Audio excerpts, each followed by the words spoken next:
بسم الله الرحمن الرحيم سبح اسم ربك الأعلى الذي خلق فسوى والذي قدر فهدى والذي أخرج المرعى فجعله غثاء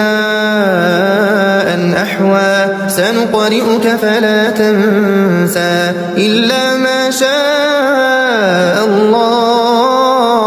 إنه يعلم الجهر وما يخفى ونيسرك لليسرى فذكر إن نفعت الذكرى سيذكر من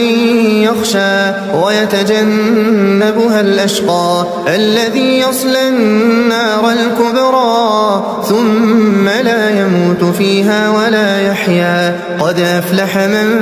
تزكى وذكر اسم ربه فصلى بل تؤثرون الحياة الدنيا